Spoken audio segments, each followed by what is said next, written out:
conversation. That's right. The show can't start until we crack open a bottle of Revelton. Whether it's their crisp, clean vodka, the bold spice of their rye whiskey, the rich smoothness of bourbon, or the original honey whiskey that started it all, every pour is a taste of craft and passion straight from the heart of Iowa. So pour yourself a drink, settle in, and get ready to relax, laugh, and enjoy the show.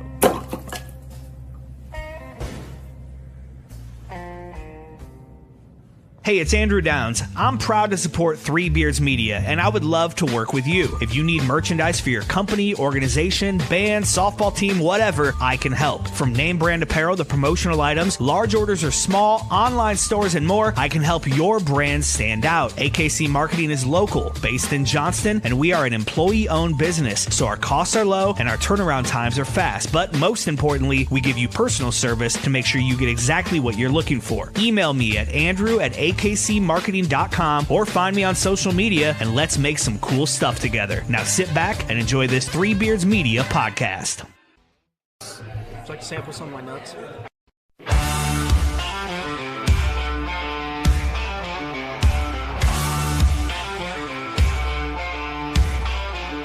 You can lift your weights, you can run your miles, but you ain't got what's been earned through trials. It ain't in the gym, ain't in the youth, it's in busting knuckles and hard-lived truth. Back's been sore since 99, but I still stack wood and I'll still outgrind. Call me slow, call me old, but I got hands that could bend pure gold. Ain't about muscle, ain't about speed, it's about the fire when the time comes to lead. You can talk real tough, you can flex real wide, but when it's time to dig in, boys, step aside. Old man strength, built to last, years of work, no need for class. Ain't no quit, ain't no doubt, you don't know tough till you've been worn out. Woke up stiff, but I'll shake it loose. Been swinging these hands since Reagan was news. Call it stubborn, call it pride, call it wisdom that just won't die. Hey, welcome to another episode of Old Man Strength. I am your host, Chris Shipley, brought to you from the AKC Andrew Downs Marketing Studio.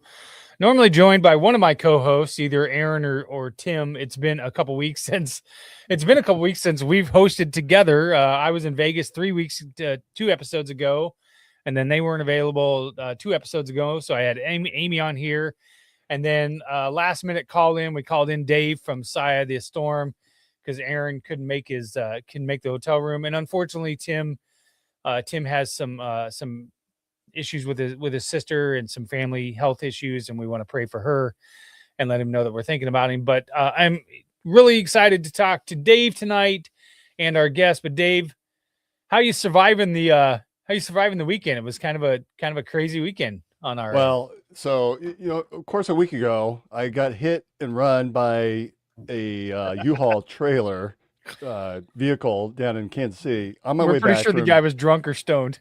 Yeah, or both. So remarkably, my insurance company has been awesome, absolutely awesome to work with. The car is already in the shop. I may have it back by the end of the week, just in time to watch the Cyclones. I'm looking at taking that road trip to Chicago for at least the Friday games and possibly Sunday as well. So if you're up, Chris, I got an extra ticket. I'm going to Kansas City Saturday for a work event for Artisan.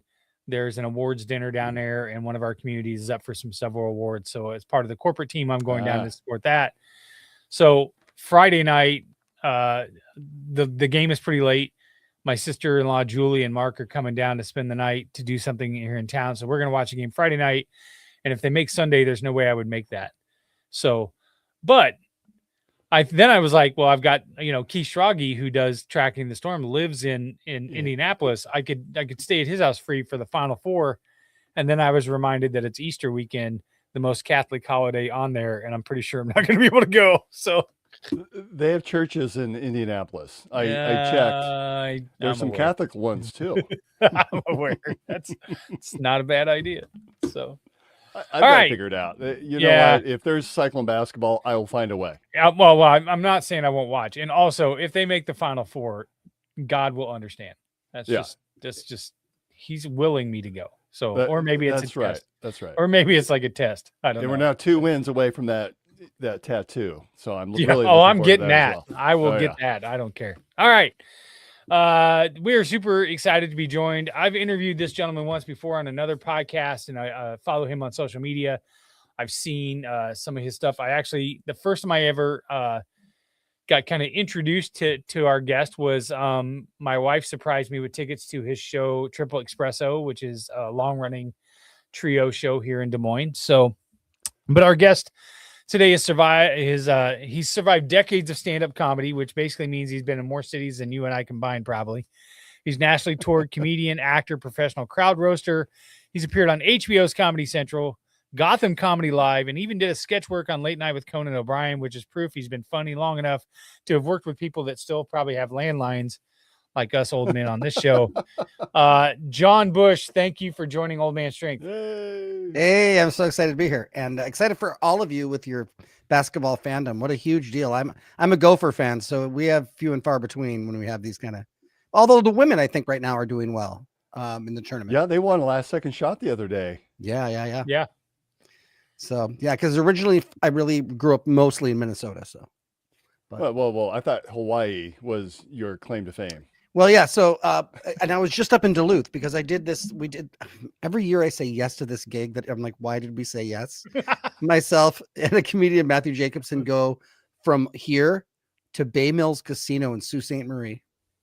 Ooh. And we get there the day before and then drive across to Duluth. And that I grew up, I 5 weeks born and then 5 in Superior and 5 weeks later moved to Hawaii. And then back when I was a teenager. Smart man. Yeah. I'm not- Smart baby. I once worked in Duluth for a week, and it was in the middle of August, and it was beautiful. Like, it was beautiful weather. Yeah. So and I pretty. remember telling a guy, I was like, I could totally live here. And the guy goes, no, you don't want to fucking live here. He's Yeah. like, in the wintertime, the snow hits that lake and it dumps snow for 4 days. He's like, trust me, this is all a facade. And I was like, you're right. I don't want to live here. So smart move moving to Hawaii. It's the weirdest thing, lake effect snow, where you look up and you see a clear blue, or not blue sky, but you see a clear sky at night with stars, and it's snowing, and you're like, how the hell? And it's all blowing in from the lake. Wow. It's crazy. That is I was crazy. up there for the Duluth Marathon, and I'm sure it attracts just thousands of marathoners every year. And one thing that I really thought about as I was driving up is just how beautiful it is. Just the drive up there north of Minneapolis, you see nothing but these huge overgrown trees. Yeah. It's so tranquil and peaceful, very relaxing. Of course, then you get up to Duluth, and what you don't know is that that's the starting point of I-35. Oh It's yeah, also the ending point, depending upon which direction you're coming from, right? yeah. And I just read this new book by this guy, Bacon or Bacon, this guy who's the sports writer out of Michigan who wrote the newest definitive Gales of November about the Edmund Fitzgerald. And so right now I'm in that hauntedness where I'm just thinking about and I'm obsessed with that book, which is a scary ass book because he puts you right there in that ship. And anyway, so I was kind of driving in day before yesterday, I guess, and seeing all the ships getting ready, to load that taconite on there and send it down to Cleveland. And it's wow. These are big boats, man. I when I was up there, we were sitting at a rooftop bar, and I was mesmerized by watching. I know, right? Imagine that. The bridge that opened up, and then and the timing of it. That's what I was like fascinated with. Like, I'm not sure this bridge is going to get open far, but clearly it's not their first rodeo, right? But No. it was fascinating to just watch this bridge just slowly open, and at the same time, this boat's still moving, and just slides right through there. Yep. Yeah, pretty crazy. There was actually this one fact in the book that blew my mind was that those ships are so long and taconite is everything in there, all the freight, and then the pilot house up front, and then way in the back, and if you can't walk the deck, which is most of the time because of the craziness of the weather, you walk down these tunnels of the ship. And the ship is so long and big that if you're far enough of your friend who's going through that tunnel with you and you look back, you can lose sight of them because the ship is doing this so much. Whoa. Wow. Whoa, I know. Yeah. Yeah. No, thanks. No, thanks. No, thank you. Yeah. Anyway. So born in Duluth, but pretty much raised in Hawaii. Tell us a little bit about that. Well, so yeah, so my grandfather, after the war, a few years after he was in retail. He came back and then he was in retail all over Sault Ste. Marie, Minnesota, Wisconsin, managing J.C. Penney's. And he decided he went to the islands and realized that the Japanese tourists did not want Hawaiian shirts; they wanted cowboy wear. So he became in Kahala Mall, which is on Oahu. He became the first real distributor of Tony Lama and a bunch of different brands of Stetson and a bunch of different brands. And that store, I think, finally closed maybe a couple of years ago. But he had Paniolo Trading, which is the name of the ranching company in Hawaii, and he had a store there for years. So my dad and his sister and her sister's husband went out there and started doing retail in Hawaii. And so that's why we went there, and we eventually came back in the 80s. What? So yeah, that was my childhood. That's Into Edina. fantastic. Yeah, into Edina, Minnesota. So I went from primarily being like minority little white kid with a bunch of Japanese, Chinese, some Hawaiians, Filipinos, into the whitest place on earth, Edina, Minnesota. It just felt right at home, didn't you? Yeah, right, exactly. Yeah. So everyone came to Minnesota wanting then the Hawaiian shirts. Well, right. Oh, that's So right. you just set up shop and just flip flop the business, right? Yeah, that's where you just flip flop. Exactly. Yeah, that's really funny. Or like white tank top shirts or something. I don't know, with barbecue sauce on them. But it was really, it was quite a shock to the system. We had never seen snow before, but what really helped us make friends early was the fact that we were these kids that all the kids in junior high could show skating to and hockey to and skitching, which was grabbing in the back of cars. But you know what I mean? Yeah. Remember that? Like a little Marty Yeah. McFly. Yeah. So it was like that. We were kind of a novelty for those kids.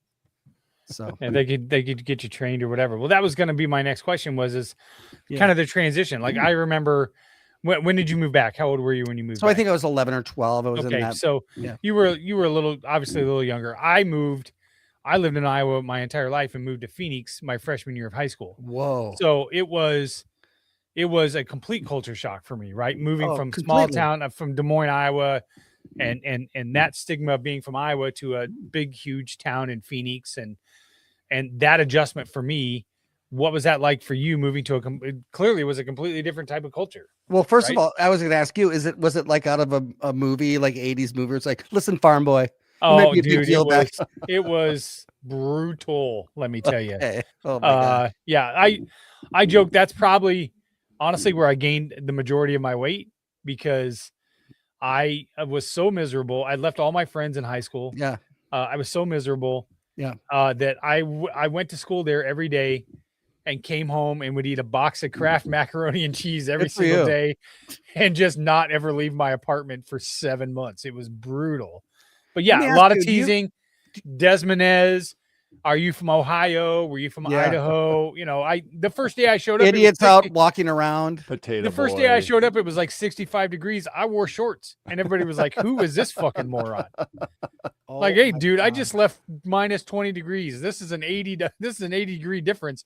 This is awesome. So You and I had very similar stories because, and I don't know if this, I'm not an incredibly overweight person, but I've always had a kind of overweight thing going. And I relate it back to Hawaii because there was a trip I took before my siblings did, where I went back to the home, Wisconsin. We called it the homeland. I went back to the homeland yeah. and I visited my grandma.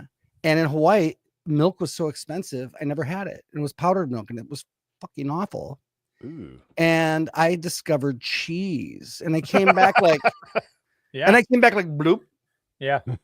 And I swear I relate that back to that cheese addiction. I relate my entire, like, maybe you're not, but I go back and I'm like, that was when I started my fat, thin sometimes, fat, thin sometimes, Yeah. For me, it was that's exactly what it was. I had gained so much weight and then we moved back and then it was game on at that point. Like, I think I told this story, I don't know, a couple weeks ago. That following summer, I was like, okay, I'm going to play football. I'm going to go out for football. I went to Lincoln High School and we were doing 2 days in the middle of August. And I remember it was like the second practice. Yeah. And I went to the practice in the morning. I came home. I ate an entire Paul Revere's pizza Whoa. and a 2 liter of Pepsi, and went back to the second practice in the afternoon. And within 20 minutes was throwing every single thing up. And I was like, this was not a great idea. That So is, needless to say, I didn't last very long in football either. it's so funny But that you had the shorts thing, because I had the snowmobile suit thing where my a couple kids in like 8th grade went, yeah, tomorrow's snowmobile suit day, and I showed up with underwear on and a snowmobile suit, thinking that where all the kids are doing this. Yeah, and then when the principal was like, "You have to take that off," I'm like, "You don't understand." Yeah, yeah. Oh, memories. Oh So, man. John, how did you get your involvement in in the comedian realm and in that world? And you've done some acting as well, correct? Yeah. So, really, what it was for me was like there's so I do Triple Espresso, which is a play that was produced here for years, and my the producer of the show, and this is maybe 20 years ago, had my dad visited town here while I was doing this play. It's a comedy, and the producers looked over at my dad and said, "So what do you think of your kid up there?" And he's like, "He was doing this when he was 2." He's like, "I was putting on shows in the neighborhood. I dressed up as a girl because I thought that was ironic and funny, like Milton Berle, and did sketches around the neighborhood. And thankfully I had a dad that the last thing he worried about was whether that meant I was gay. He knew I was just being funny or whatever, Right. and would have been fine with it anyway. I always tell people, if I came up to my dad to be like, we're going to make you the best gay you've ever fucking seen. That's right. I'm getting you all the best gay shit." I think You your know, dad like- and I might have been the same guy. Yeah.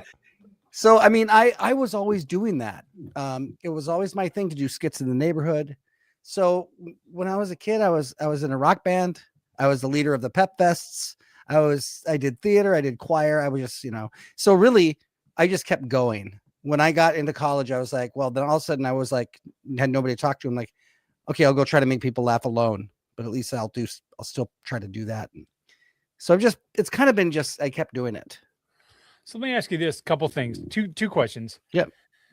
I would get in trouble a lot because I would always try to be the class clown, and that Yeah. was my and me being a bigger kid and being self-conscious or whatever. My idea was, well, the only way people will like me is if I get them to laugh at. And sometimes the best thing to do is to laugh at me, right? Yes. So did you have a little bit of that with what we had talked about before? And also, did you ever have any teachers that just wanted to just stifle the shit out of it? Oh, for sure. And I don't really blame them. I really did see teachers as these robots that when you walk right before you walk into the classroom, they go, "Hey, everybody, I'm da da da da." And I didn't see them as people as much, and until later. But I had incredible teachers, and like my choir teacher who knew and recognized the talent that I had, but wasn't going to let me be in the really, really high like chamber group because I couldn't read music, and he was going to reward the kids that could, But really, I did well in theater and all that. But there was a couple teachers that were like, just hated me. Because I mean,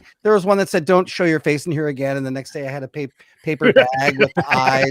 I mean, what an asshole, just an asshole. Yeah, but, and I don't, but still, I do think that, I do think my isn't it true that we can all look back at who was our great teachers? We just know their names. Yeah. Yes. I have To mine. this day. Yep. To this day. Yeah. And that goes also through my career in life after school, who my teachers were, so. What's remarkable about teachers as well is you look back in fondness of those that you truly remember, and you think they were so old. Yeah. And now you look back and go, they weren't that old. No. Especially as you get to that age and older, you're like, okay, they were 30. They weren't Try being they were married not that to one. old. But when you were 12, you thought, oh, they're older than dirt. Yeah.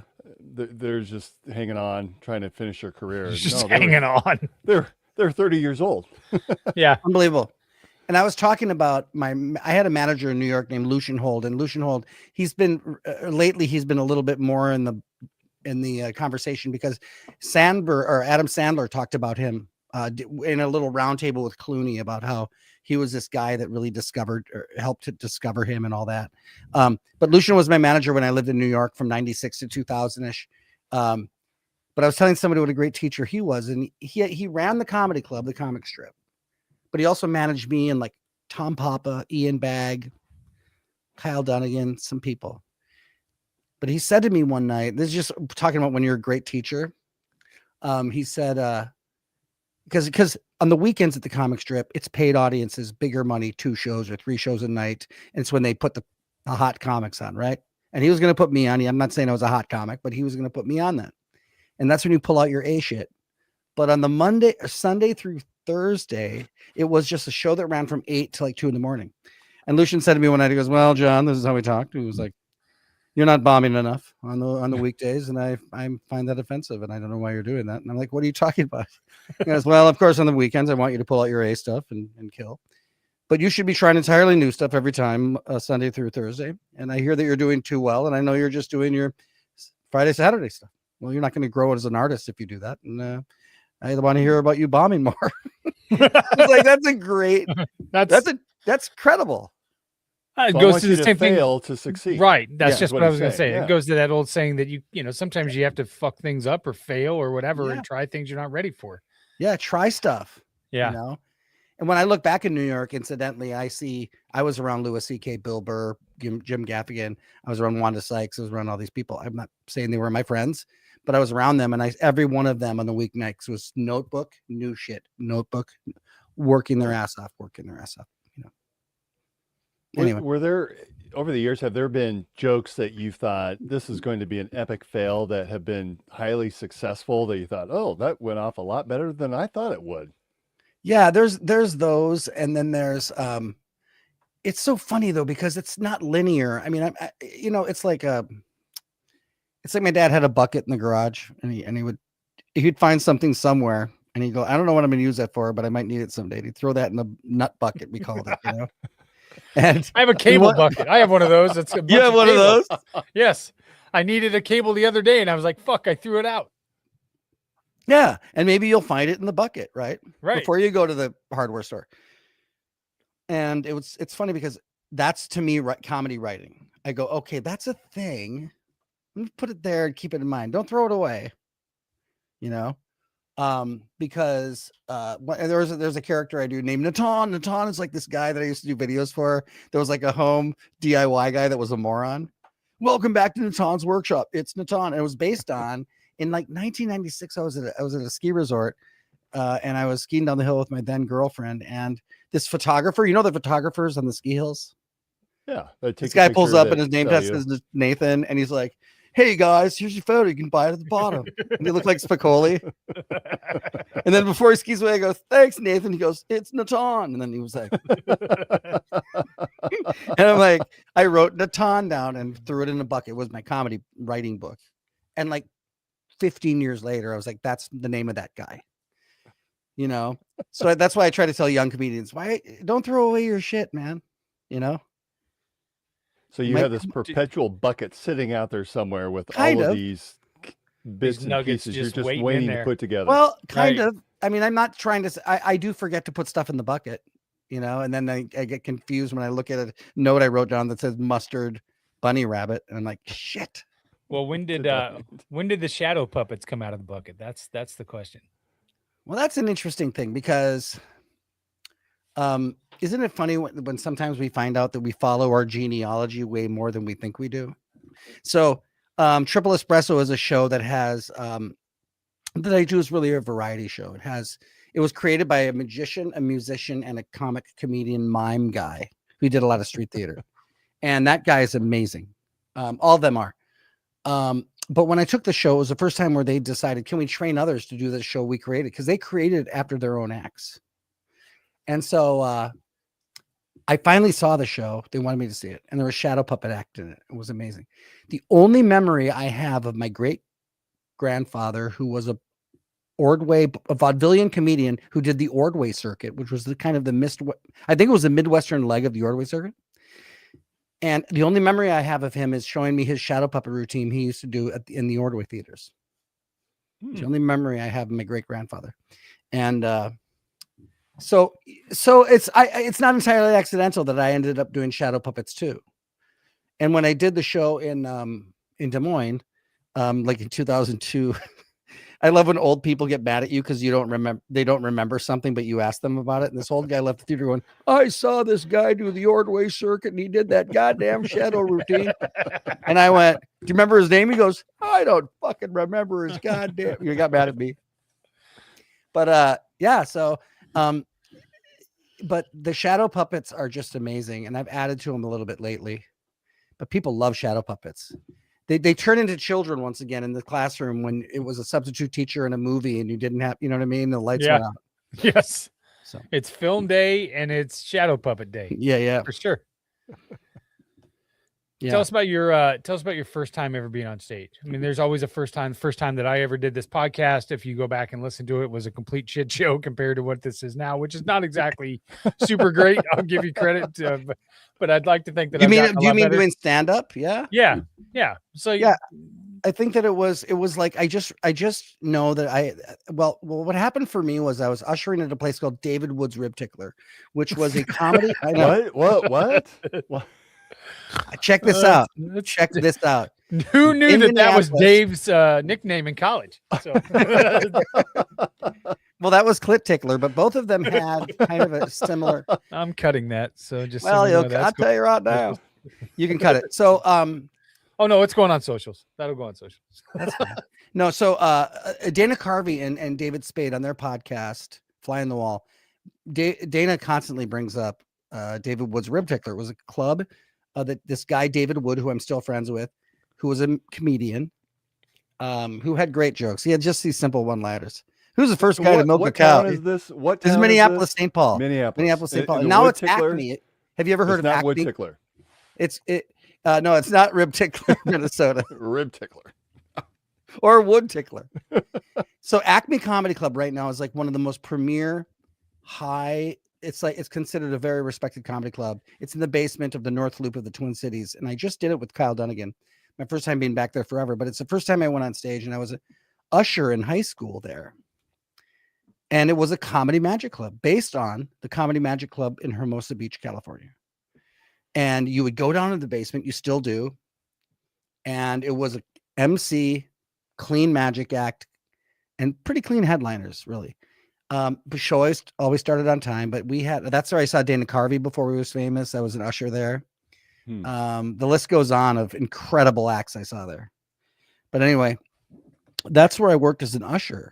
And then one night the MC didn't show up, and the guy who ran the club, David Wood, was like, "Can you MC? You just go up there. You're a theater guy. You don't have to do any time. Just go up and, And I went up, and I had already written jokes in hopes that this would happen one day. Wow. Yeah. Anyway, so and then that club closed, and I had to go out and do open mics, which I did, and just kept on going. And I just was like, have a car so you can drive the headliners around to gigs, and be clean and be nice, and bring them to lunch. Like, what's really cool is all the comedians that when they came to town to Minneapolis that I opened for, and I would just go, "Do you want to go see the lakes? Can I drive you around the cities? Can I show you Minneapolis during the day and get you back by 3 so you can nap and write your screenplay," and whatever they were, So like, by the time I went to the first time to the Improv in LA in the 90s just to visit, it felt like there were 3 or 4 comics going, "Bush," because I had driven them around Minneapolis. But yeah, so that's how I started, and just kept going. So what are some of the avenues that young comics today can use to break in? I think the model seems to be changing because there's so many choices online and streaming. In full transparency, I have a former classmate whose son is breaking into it. So he's like 21, 22. Yeah. And I've seen him on a couple, and I can't remember the name of the show, but where they bring in a bunch of comics and they videotape you, and I think they go around the country and sort of have an open mic night where they then stream it the next day. What's the formula today to be? Well, I guess I'm so behind the times on that because of social media. Like, I just don't participate like that. But it's of course TikToks and Instagram and videos and like Ian Bagg, like my friend Ian Bagg is a great comic and does amazing crowd work. And I said to him, "Hey man, we should let me open for you for a week just to old times." And he's like, "No, I have my feature act is my videographer.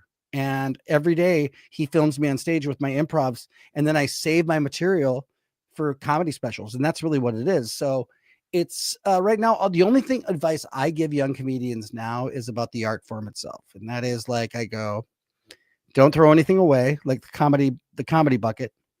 And the other one, as I say, is our tendency as young comics is to, second thing I say is MC. That's where you learn all your headlining skills. because you learn your likability in the MC spot, not in the middle. In the middle is like easy, but you learn your likability to pull the shit off you're going to try to pull off someday, like Bill Blank pulls off, because Bill Blank, right? So the only way you're going to do that is learning to become likable, so you can later be our Sam Kinison. That's an old reference, or our dark comedian that's on our side, even though he might be dark up there, or they're our hero, right? And so I always say to them, you're writing ahead of your abilities. So if something doesn't work that you went out and were too bold about, one day you're going to be on stage and you go, I think I can try that now. And you will, and you'll pull it off because you've gained gravitas and you've gained seasoning, all the tools. So that's all I can say towards that. I don't know how the kids are doing it otherwise, TikTok. Like literally, I think sometimes you're just filming TikToks and getting viral and seeing what plays, to be honest with you. Well, and my wife has become a huge fan of Matt Rife, who's known for crowdsourcing, and I don't. Yeah, and it seems like he gets a lot of pushback. The fact that that's his model, and to me that has to be much more difficult than to go out with your own routine. Well, if you're look, everything is a skill, and if you're good at it, like Willie Farrell's incredible at crowd rep, right? Matt Rife is incredible at crowd rep. There's a guy that it's not occurring to me what his name is. He's the redheaded guy who kind of invites heckling. And he Hofstetter. Yes. Right. Yeah. There's people that are incredibly gifted at it. But then there's also awful and horrible, right? But then again, there is of everything. So, I'm like my friend Bill Blank, who is, he's like, Bill and I have this discussion where he's like, ventriloquists shouldn't exist. Yeah. Or we talk about it all the time on Billy and Willie's workshop. He hates nobody should close with a song. And I'm like, look, Yes. unless it's a fucking great song. I can't tell you how many times I've heard this on the podcast on Tuesday nights. 100%. There was a guy named Chris Bliss. Chris Bliss talked about, he had the darkest, most beautiful way of delivering jokes. And he'd say something like, the Catholic Church is going to crack down on child rape and get back to the more conventional mind fuck. And then he closed his show, because he used to open for Michael Jackson, with the most beautiful juggling act you've ever seen in your life. And it was the juxtaposition of that blew the audience's mind. And so I'm just sitting there going, you can see some incredible stuff. So really, I never close the door to an art form being incredible. Fair. We're going to take a quick break here. Then I want to come back, John. I want to talk to you about what you're doing now and talk about some barbecue and how that works into your crazy schedule and everything else. So we're going to get a word from some of our sponsors. We Will Pizza, the Iowa Beef Steakhouse. Of course, Jenny Farrell, Willie's wife, is our newest sponsor, the official realtor of Three Beards Media, and then Styled by JJ Boutique. And then we'll be back with John Bush. Let's be honest. Pizza is something almost every family enjoys. You're already grabbing one at the store, so why not choose the best tasting pizza that also supports a cause we all care about? That was the challenge behind We Will Pizza. Create the ultimate frozen pizza for Cyclone fans. Big flavor, bold toppings, and options for everyone, including gluten-free choices that don't sacrifice taste. And if you haven't tried it yet, the real MVP? The breakfast pizza. Perfect for early kickoffs, tailgates, or watch parties when Hilton Magic or Jack Trice Energy is calling. Every bite helps benefit Iowa State student athletes, so your game day spread does more than just taste amazing. It gives back. We Will Pizza. Made for Cyclone fans, built for tailgates, and ready whenever you are. We will, you will. Cyclones will. In the heart of Des Moines, one name has stood above the rest. Iowa Beef Steakhouse. Step inside, and you enter a place where tradition still matters, where the atmosphere feels familiar, warm, and unmistakably Iowa. Service isn't rushed. It's personal, attentive, and rooted in genuine care. And before the main event, the freshest start in the city, our signature salad bar, crafted every single day. Then comes the reason people have returned for generations. Iowa beef, hand-seasoned with pride. Guided by flame, forged by heat. This is where flavor becomes legend. Served with the same care it was crafted with, a meal meant to be remembered. And whether the night calls for bold, smooth, or something in between, our bar offers a selection as rich as our history, including the old-fashioned we've become known for. Balanced, timeless, unforgettable. And long after the fire cools, the glow of this place stays with you. Iowa Beef Steakhouse, 1201 East Euclid Avenue, Des Moines, Iowa. Where Iowa comes for steak, done right. Buying or selling a home is one of the biggest decisions you'll ever make. That's why choosing the right real estate team matters. The Jenny Farrell team with RE/MAX Concepts has been helping families across the Des Moines metro find the right home since 1998. Born and raised right here in the community, Jenny understands the neighborhoods, the market, and what truly makes a house feel like home. Whether you're buying your first home, upgrading your space, or preparing to sell, the Jenny Farrell team provides expert guidance every step of the way, from market analysis and listings to negotiations and closing. Their consultative approach means you'll feel confident, informed, and supported throughout the entire process. Jenny Farrell Team, RE/MAX Concepts. Call or text 515-779-7500. Visit jenniferfarrell.remax.com. Experience you can trust. Results you can move into.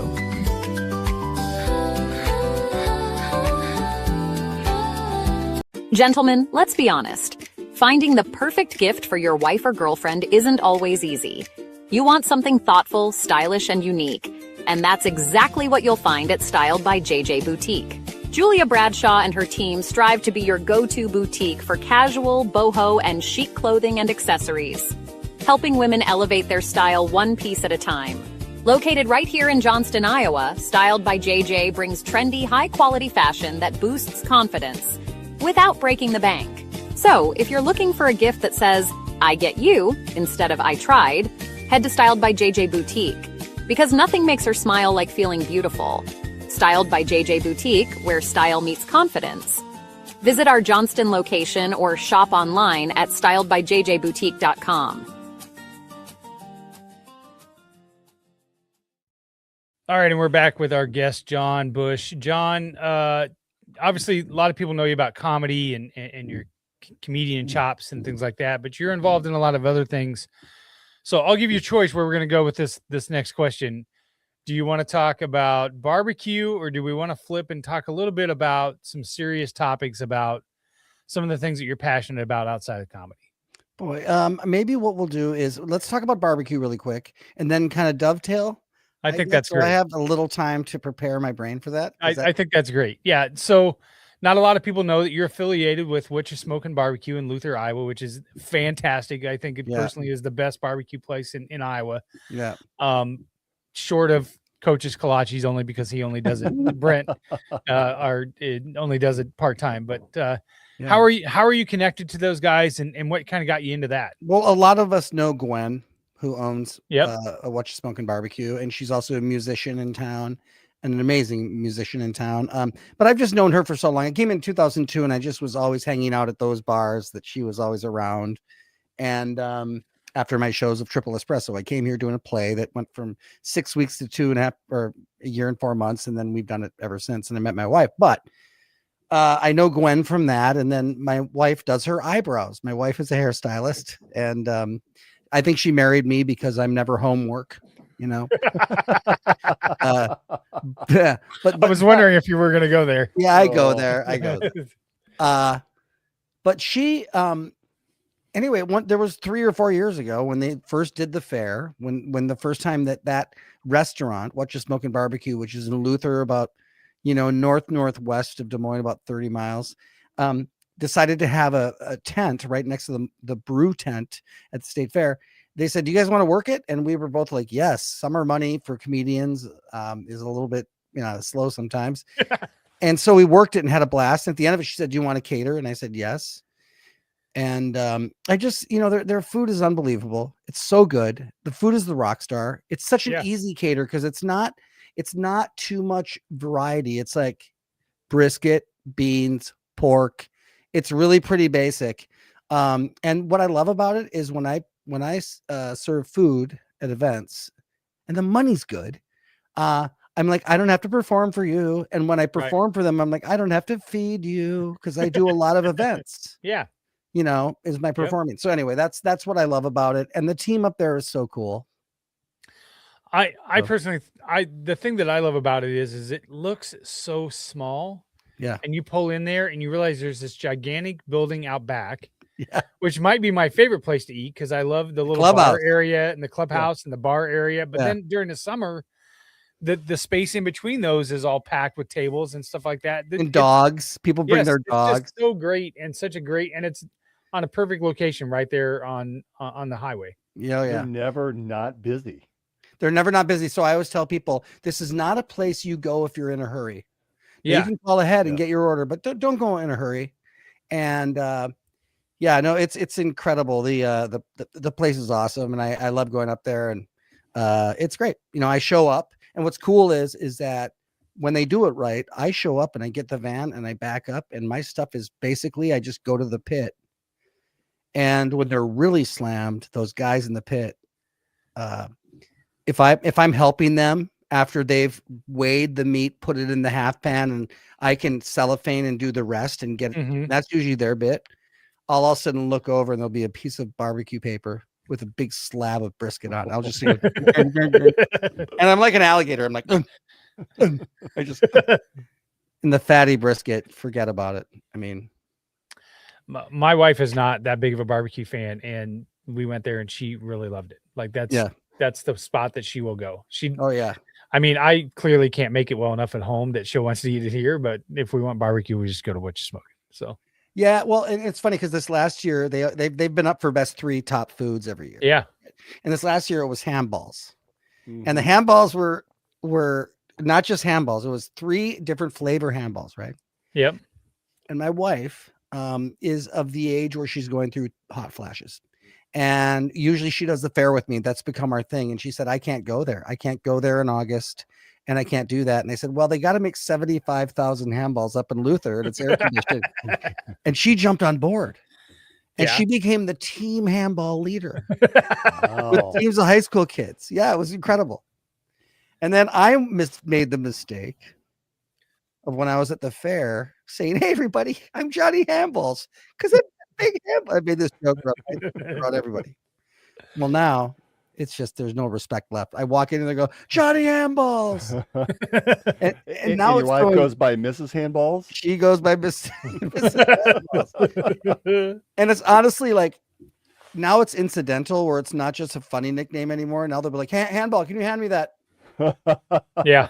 Hey, Handball, get the fuck out of my way, Handball. So I made my own nickname. And I even reminded my wife, I go, they call me Handball at work now. She was like, John, it was your idea. You asked. Anyway. I think what I love the most about that contest specifically is that like you guys that What You Smoking is always in the running for it. Yep. The small little restaurant that's in my hometown here in Norwalk by Wynn's has performed very well. Yeah, where's that one? It's Wynn. It's Wynn's. Yeah, it's Wynn's. They're the ones right Steakhouse. Next to us that win 2. They've won 2 years in a row. Yeah, they're literally 2 minutes from my house here. But I just love the fact that these small business hometown restaurants are performing so well and killing it there against some of the big boys that have been out to the fair for so long. You know what I mean? love it too. I love it too. You know, it's funny because we have these. I love the places I get to see in Iowa that people don't know about. Like 1868 House or something like that is a farmhouse in Boone. Often, not in Boone, but just outside of Boone. That is the greatest wedding venue you'll ever see in your life. And I go to these places and I'm like, holy shit, this room and all that. It's so fun for me. And I was in a machine shed. You know, people call it machine shed. Yeah. Well, there's actual machine sheds on farms, right? Where all the machines are. I didn't know this. I just thought, oh, that's a restaurant called a machine shed. There's machines. I went to this one and it was a funeral. It was after the funeral reception. And I've been to more than one of these where the guy goes, Bob's pretty pissed off. He's not able to have barbecue today. We brought his favorite, but he's up there having a beer with God. You know, the whole thing. Let's bring on Johnny Handballs. Yeah, let's bring on Johnny Handballs. Yeah. Anyway, it's fun and food is a uniter, you know. It is. Yep.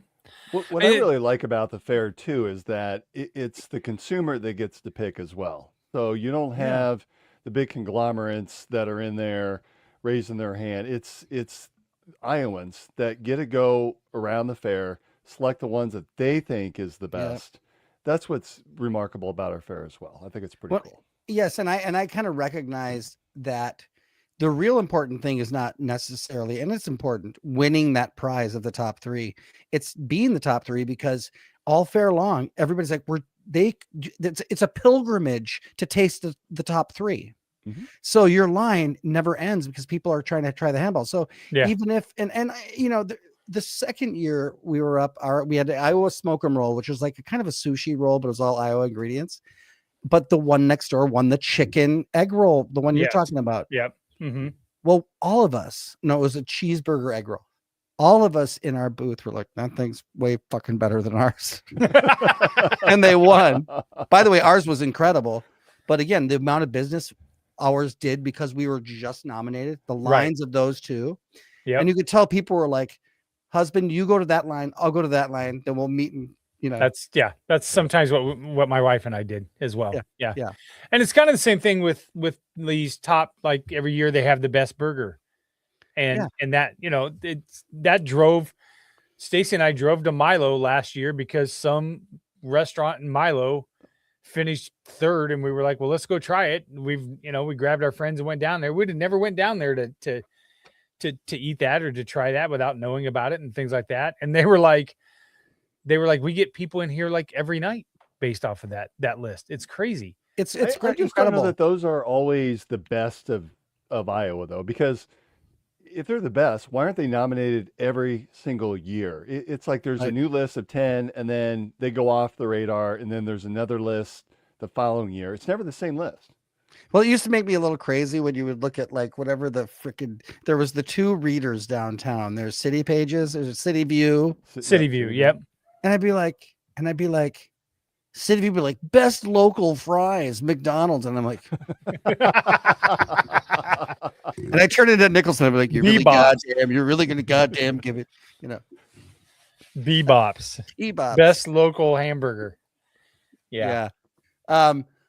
But yeah, no, I mean, it's funny because, the things that I love, like hidden Iowa. And by the way, this is not hidden. This is huge news, but I didn't know it. I drove up through Algona one time 2 years ago and it says prisoner of war camp. And I'm like, and then 3 times later, I'm like, what the hell is prisoner of war camp? Did you know this, by the way? No, I had no idea what you're talking During about. World War II, because farmers were off fighting, they would capture German soldiers and send them back here to farm in their stead. And in Algona, Iowa, I think there was some thousands. I don't want to say 10, but I just want to say there were thousands of soldiers they weren't kept like maximum security, but they would farm and they built a beautiful big nativity scene that's famous. But my point is, I never knew that. That's fascinating. I drove through there 2 times without going bing, bing, bing, bing, read the boards, read the sign. Right. Yeah. And one of them even told before I saw the Tarantino film where it was this thing where the Germans go, we go 3 beers and they go 3 beers, whatever it was in that Inglourious Bastard scene. A guy told me the story of that just not in the same way where there's consequence, but when he was a little kid seeing the guy go like this for 3 instead of this for 3 for American style. But if you're just saying 3 with your hand, but nonetheless, Algona, Iowa, because of What You're Smoking, I know they had a prisoner of war camp up there. That's right now. Everybody who's watching is trying to do this with their fingers, like because we're all used to the 3. Right. Well, watching Inglourious Bastards, that wonderful scene in the basement of the bar when the guy gives himself up accidentally. Spoiler. Yeah. You know what trips me up is driving up. Is it through Mallard, Iowa, where they have that big duck sitting outside as you drive up the main drag there? No. Oh yeah, they're the Mallard ducks, and there's just a big, massive duck that's sitting up on a big pedestal as you're driving through town. Stanhope, Iowa, is I guess the watermelon day. They have watermelon day, and there's a watermelon on their water tower, and they're just about one day with the watermelon, and it's a big festival, I guess. In Stanhope, I just found this photo of this duck. There you go. Oh, There it there is. it is. There's the duck. Yeah. Can you find the There you go. yellow submarine on Highway 20 in western Iowa? Have you seen Well, that? let's see. No. Just put yellow submarine. Some guy turned some utility we go. thing. Yeah. You're pretty fast at that because when I have to Yeah. load photos for my show on the fly, and I'm really slow at it. Yeah, That if one you was pretty good. travels down US Highway 20. And you'll see that Yeah, yellow this one's submarine. it's a little blurry. The photo's a little blurry, but Yeah. let's see, image file. Yeah. Well, I have to be fast because if I'm not, then Bill's all over me on. Yeah, Bill that's and not a Will's great talking- photo, but when from Yeah. the highway, it's Yeah. rather impressive. You know it's the yellow submarine. So speaking That's of a this sub- now, it looks like a big peanut yeah, Yes. or a Right, I- banana. there is a guy that is here's another one. There's a guy just outside of Norwalk on Highway 5, and there's this mannequin that is Oh, in the yeah, I know what you're cornfield. talking about. And that guy dresses that mannequin up all this time. For the longest time, it had a Caitlin Clark jersey on it for Yeah, a it while. freaks you out when you're driving by So, because you yeah. think that there's somebody There's some down there dude that just needs help. sitting out there. Yeah. There it is. There's another photo. Well, there is something very alarming about a man standing alone far away still and not looking at like and I right. remember my Nina, my dog, we'd bring her through the Wooddale Cemetery, whatever it is, Woodland or whatever by Yeah. in Woodland my sounds neighborhood right. here in Des Moines. Yeah. Woodland Cemetery.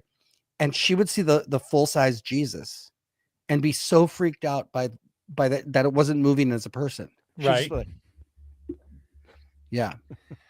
I don't. Now we're going on a complete. Well, I want to tell you a really tangent. quick thing about that. So, Anthony Hopkins, Yeah. they said, "What did you contribute anything really to your role in A Silence of the Lambs?" And he said, "Well, when I read the screenplay over and over and over, because he says he reads screenplays 45 times, and then he lets the voice come into his head before he tells what the voice is going to be, and he heard him talk like he talks in the movie, and that voice just was like, now I'll talk like that because that's what I read." But the director, he had one idea for the director, which was, he said when he was a kid, he had a nightmare that there would be a giant pounding on the front door, and he'd open the door, and the man pounding would be far enough across the street, standing there looking at him, like impossibly far away, based on how quickly he opened the door after those loud poundings, and it was scared the fuck out of him. His nightmares, shit out of him, crap out of him. It scared the crap out of him. If you want to That's cut this right. back in, No, we've got a disclaimer. We're good. okay. So that's why the director said, "Oh, that's brilliant." And he said, "I want you, the first time Clarice meets you, I want you to be standing up expecting her in the cell." That's why in the movie, when she rounds the corner and comes in and looks at him, he's already up. He's not sitting in the cell doing something else. He's prepared for her, standing still. Kind of a cool little, Yeah. Interesting. not funny, but All right, we're going to take one more break here, John. What we're going to do is I'm going to ask you the Kyle Lehman Wintrust Mortgage of the pod. We will ask you the question. We'll get a word from Kyle Lehman at Wintrust Mortgage, and then when you come back, you can answer the question. The question is this: at this stage of your life, yeah. what do you care way less about now than you used to? So think about the question, I got it. Okay. and we'll be back with John Bush right after we hear from Kyle Lehman. Whether you're buying, selling, or refinancing your home, or if it's simply time to renovate the one you're already living in, you need an experienced mortgage professional to help you analyze your financing options and to make sure the closing goes smoothly. And that's exactly what you get when you call Kyle Lehman at Wintrust Mortgage. Kyle's experience and expertise, coupled with Wintrust's rates and programs, ensures you'll get the mortgage that's right for you. You may even qualify for down payment assistance. Before you reach out to a realtor, call Kyle and get pre-qualified, empowering you to start shopping for the home of your dreams. Call Kyle at 515-473-0546. Kyle Lehman Wintrust Mortgage, 515-473-0546. All right, and we're back. Again, shout out to all our sponsors on the Three Beards Media Network. At this stage of your life, John, what do you care way less about now than what you used to? Well, I believe it's the 50s really is what's going on. I'm in my 50s now, and the kind of like having to look hot or good. Not that I ever looked hot or good, but having to whatever you would call that. I don't care about that anymore. Like if I'm overweight, it's more like, what does that do to my body health wise? It's not like vanity. But that being said, about 10 years ago, I woke up one night in my 40s and I had my Audi belly button had become an innie belly button and I assumed it was like the last bastion of fat to give way. I never thought well, I thought it was like in the night at one point. It just did it make a noise? It was like thunk, and was my dog like, and so then like if that happens, I'm going to the ER. You haven't had this. You've seen men without their shirts on, and they have that Audi belly button. That's really egregious. But I've not seen anyone go from an innie to an outie though. I guarantee you have seen it, but a lot of men don't do anything about it. You'll see guys, and they have that kind of toe sticking out of their belly button. That's actually not fat. That's a lot of times an umbilical hernia. It's your umbilical. It's your umbilical. Something like has come out of that. Like, and I think it's basically like your innards, like your, not bowels, but whatever that is, your bowel, the whole thing. Anyway, so my doctor was giving me a checkup one day and he goes, okay, so we'll have to deal with this hernia at some point. And then he was looking all over it was like hernia. And he's like, yeah. And since we were having a year where I had other stuff done and my insurance was good and I had already had deductible. Let's take care of it now, right? Let's tuck in the umbilical hernia, and we did. It's still a life raft down there, but nonetheless. So how do they fix it? Do they just snip it off? Do they push it in? What they do is they kind of push it in, and then they get you back to where you're supposed to be. They tuck it all down, and then they take this mesh kind of thing that's eventually that they tuck everything under, and then now you have your belly button crater or whatever. I don't know what the term is. Point is the hole's back. I just said the hole is back. Never would have thought this is where that question was going to go. Well, I'm trying to say to you that it wasn't even. It's probably the last. My wife was like, "Why don't we just get that done since we can now?" But I would never have done it out of vanity. I just have a bump on my. You'll see people even. So she cared more about the belly button than you did. I think she cared more about. She was like, "Dude, you got to fix that. I can't look at that. I can't walk around small penis above your penis." I think that was what. See, I'm the exact opposite. The older I got and I've lost more weight, I'm like, I kind of want to look good. Yeah, no, and I have some vanity. Vain, I now want to look good. That's yeah. Well, I'm not showing up. Here's what's really funny is I was about to say I don't show up at Walmart with pajamas on, but I also wear white socks and sandals everywhere I can, even in January, because I hate shoes. And I grew up in Hawaii, so my feet really spread out as a kid because I went barefoot to school a lot when I was a kid. So shoes, they hurt my feet. Again, really weird because when I went to Phoenix, that's what they asked me what I did in Iowa. Did you go to school barefooted? That's what they wanted to know. Oh my gosh. I was so primitive. Why would Iowa kids go barefoot? Because the same reason that they thought I drove a tractor to school every day. Hey, did you ever do the corn? Or when you have to go through and detassel? Did you ever do detasseling? I never detasseled in my life. Never. Worst job I ever did was detasseling. And did you get the wounds on the arms? Yes, the little cut marks on your arms, your legs, everything. And then you learn real quick. Okay, you're either going to suffer and wear short sleeves, and because it's hot, or you're just going to be really hot and wear long sleeves and not get cut up. Do you understand the science behind detasseling? Could you explain to the audience so you guys have? Sorry, I'm doing your job, Shipley. You're fine. You go right ahead. You explain what that is to people. Well, apparently you're essentially deflowering it, are you not? Yes, I think so. Like half of the rows so that they have sex. Oh, shut up. I just thought it was just to get all the corn out. No, it's not that. That's not about pollination. Isn't it deflower in order to stop the growth? Is it stopping the growth? I don't know. We need a farmer on. I'm a city kid that detasseled corn for the money or the summer months. To stop the growth of half the corn? Someone's going to jump on and just say, you guys are complete idiots because you don't know this. From Iowa, I have no idea. She just knows it hurt her arms. Maybe we can. Here we go. Okay. Detasseling is a It's process of beautiful. removing the top pollen-producing tassel from female corn rows in the seed field, preventing self-pollination and forcing cross-pollination from male rows. This creates hybrid seed corn, which produces higher yields. That's what I said. Yeah. Yeah. I seriously Okay. thought it was because the farmers wanted every piece of corn off there so they could sell it. So I literally thought what it was is after the tractor would go through, everybody else would walk through and pick whatever it missed. That's what I thought that was for. Okay. So, yeah. John, This has what's been your a very point? educational show. What is your point on this detasseling piece anyway? What is my point? I don't remember. Because I just know that I just know Iowa. that I was Yeah. trying to figure out if you ever, since you're an Iowa guy, if you ever detasseled, because Never I'm did. fascinated by horrible. the things It that was we an did. absolute horrible. And Listen, you missed there out was- the luxury of detasseling. Although you have been in Minnesota, I'm sure they have cornfields up there, don't they? They do less and less.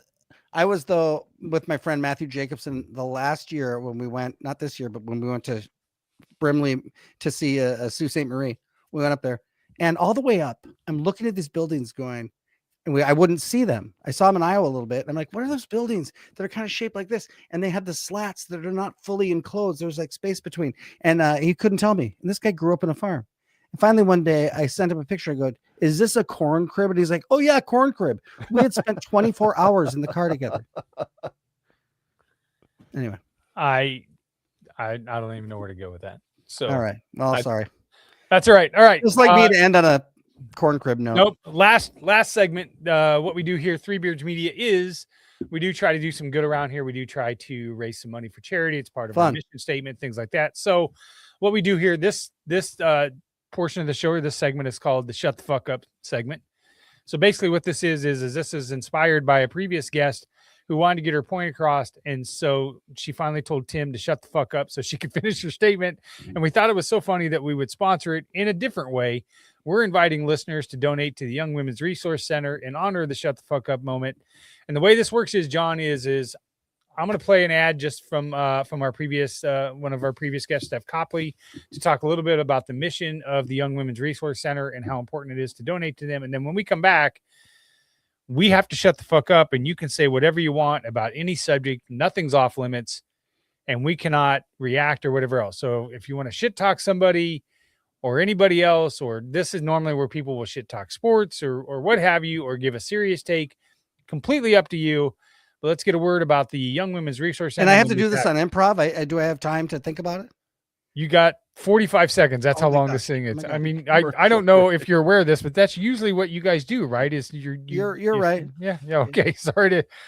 I don't want to pull the curtain away. Hey, I got from, it. you I know, got it. I I don't got want to pull. I don't want to pull the curtain away and expose anything on the show business side. But here No, we go. it's okay. We go. Hey everybody, it's Steph Copley, the woman behind the STFU segment on the Old Man Strength podcast. When I told the guys I wanted to sponsor this segment, they recommended that I make a charitable donation instead, so that's what I did. I chose the Young Women's Resource Center in Des Moines, Iowa. They're a nonprofit that supports, educates, and advocates for girls and young women ages 10 to 24. Their whole goal is to make sure that these young women become strong, self-confident, and successful. And if you know me at all, you know that aligns with my goals as well. If you're interested and would like to donate, check them out at ywrc.org and donate today. And remember, don't forget to STFU and listen every once in a while. Thanks. All right. Everybody, John Bush here. I am annoyed to the nth degree at gender reveal parties. They bug the shit out of me. And there's a bunch of people out there. Number one, why do you think we care? I mean, we care that you're having a child. We want it to be healthy, but it's freaking annoying. Number one. And two, a lot of these ones, people in Iowa think it's, a good idea to have your kid. Somehow people die during these because you guys tried to use explosives. But my wife and I, one time, we had friends that were already on the fence. Like, are we really going to be friends with these people because they were annoying? When you have friends that they're already on the fence, you have to break up with them because it's like, we really want to hang out with this couple ever again. And they're like, we're having gender reveal party. And we went. And I don't give a shit if they're having an eel. You know what I mean? Like, I don't care.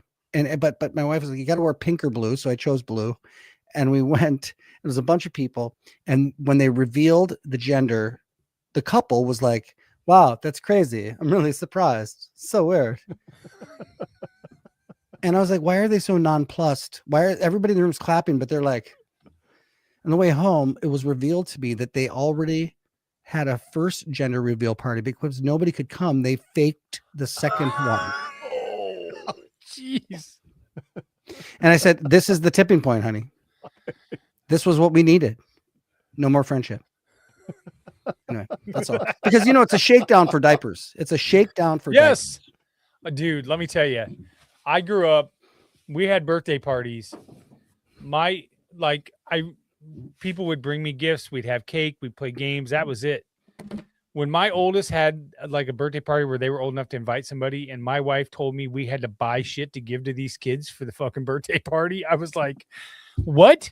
What are we doing? Yeah, we had to buy little birthday bags and give shit out. And I was like, what is this? And now kids wanted to have fucking parties at bowling alleys and like stay at a hotel. And I'm like, what world are we living in? No.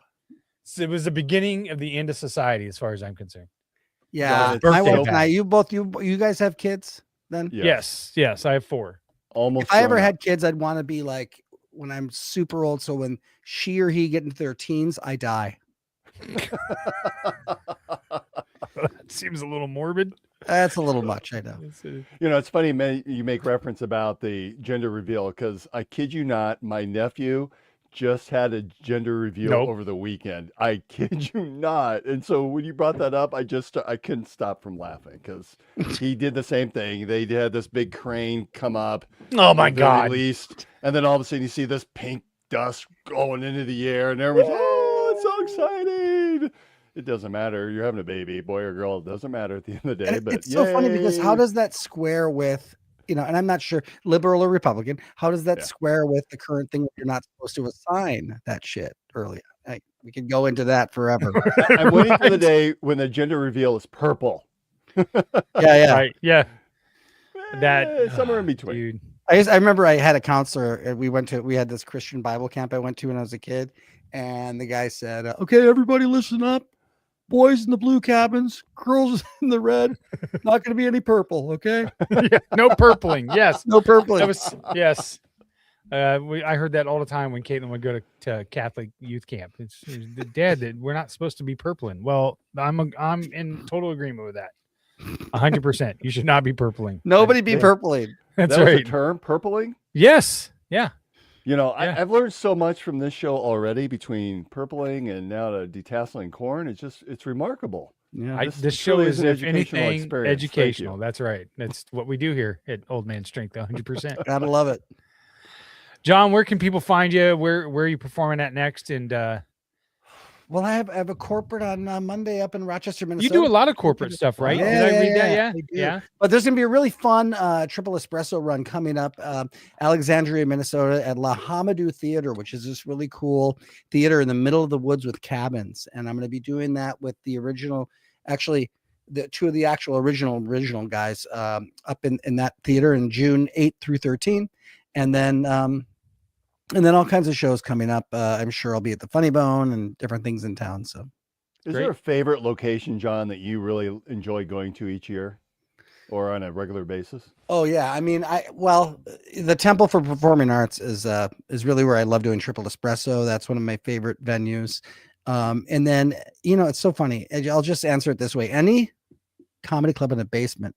I've been touring with Ben Bailey from Cash Cab. He's an old buddy of mine. Yeah. And we did Denver Comedy Works. And I was like, whoa, that's a comedy club in a basement that it's electric.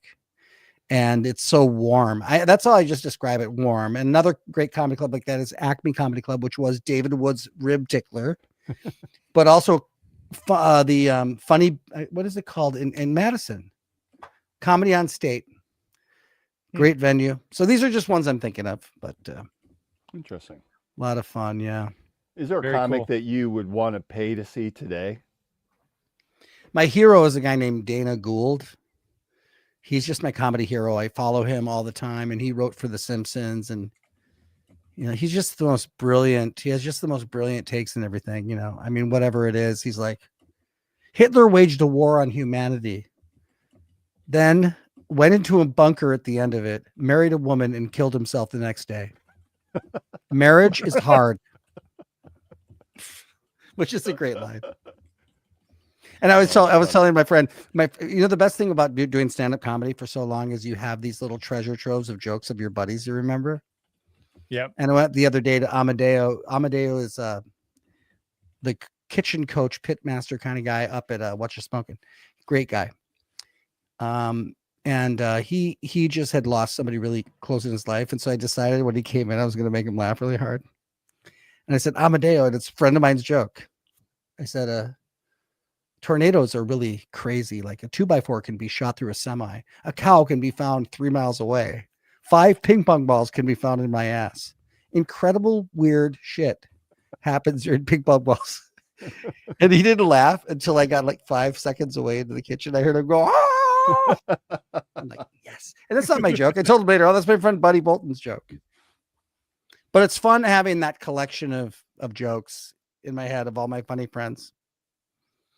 That's great. That's great. All right, guys. Thank you so much for listening to another episode of Old Man Strength. John, thank you very much for hopping on. I appreciate it. Yeah. So really appreciate it. Check out the rest of the content on the Three Beards Media Network. Of course, we have Billy and Willie's Workshop every Tuesday night. Hawk's Eye View, Side of the Storm, Tracking the Storm, Chair Shots and Chokeholds, Like Father, Like Daughter. Shit, I don't know what else we got going on. So That's a lot. It's a lot. It's a lot of editing. I could use some help. Yeah, that's what Kyle's like every day. He's been doing his one, and every day it's just tons of editing. Yeah. So, but it's fun, and Bill and I will be on KXNO tomorrow morning for about an hour and 15 minutes, co-hosting with Heather Burnside. So that's so cool. I'll listen up. It's like our 4th time that we've got to do it. Apparently, we're on first rotation for replacement. So. They must really be desperate over there. But you guys, no. I've listened to you guys when you're on. It is a lot of fun to listen to you guys. Like there's the banter back and forth and just the camaraderie and the jokes and the storytelling. I have a lot of fun listening when you guys are on. Well, thank you. We appreciate it. It's good. It's a good I'm time. excited for that. Thank you, guys. All right, we are out of here. You guys have a great night. Goodbye.